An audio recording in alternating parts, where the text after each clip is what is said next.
must be very careful.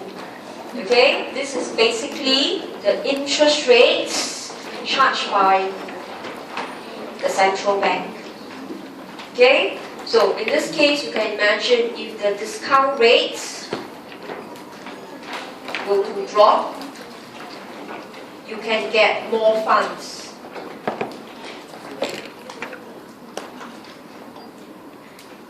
Okay, you can get more funds, your ER goes up, and therefore your money supply increase. Okay, so you go back and do the other direction yourself. So it's just simply the relationship between the banks and the central bank. So if the central bank lower the discount rate, okay, the banks can borrow more. So this will beef up the ER and at the same time jack up the money supply. Right? Okay? But in the real world, government seldom change discount rate. He doesn't want to make funds too easily available. He doesn't want to do that. Okay? In fact, borrowing from central bank is a last resort. You try not to borrow from central bank. Okay? Because the moment you borrow from central bank, you're telling the central bank you're in trouble. And the central bank will scrutinize you. And banks are private institutions. They don't like to be scrutinized, right? They like to have their own ways of operating. So usually, they don't use the discount rate. Okay? So out of the three measures, the most common measure is open market operation and reserve ratio. Okay? Now, besides government tapering with the two, okay, the role of government is not just to implement the tools. The tools will increase your ER, affect your loans, but the very fundamental thing is government must still ensure banks' stability. No point government buy and sell bonds, but there's no deposits in the banks. Banks must be stable. Then all these tools can work. So the very fundamental role of government, before he even wants to change money supply, is to first ensure banks are safe, banks are stable. Okay, and that is the problem that Europe are facing now. The banks are not stable at all. So people live in fears. People live with uncertainty. What will happen to their bank? What will happen to their money? Okay, now the next factor is this, that many a times certain things goes out of hand from government. And in fact, it was technology.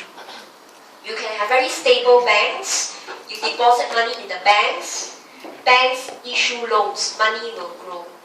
Okay? But based on that, literally you must queue up at the bank to get a loan. Right? But nowadays, look at our ready credit facilities.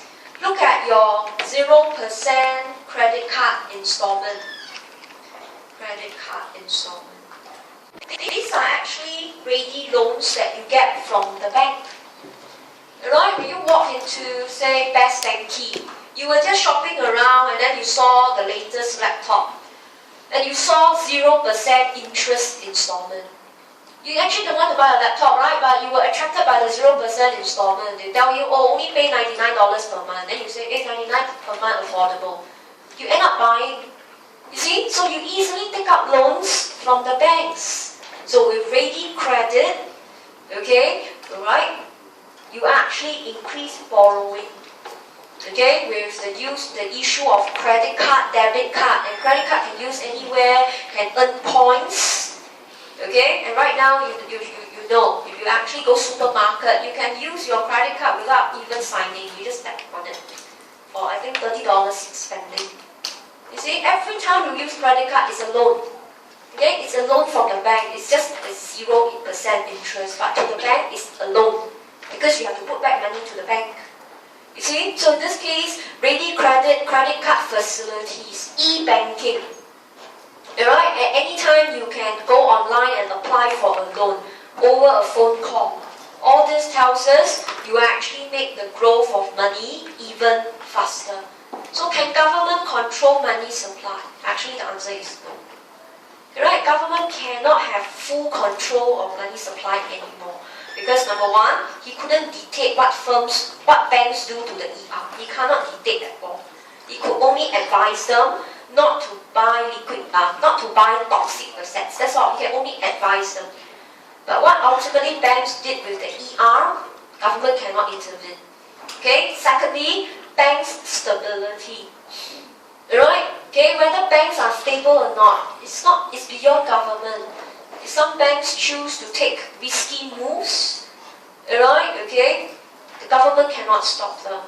And of course, our perspective of banks. Okay. Finally, the role of technology.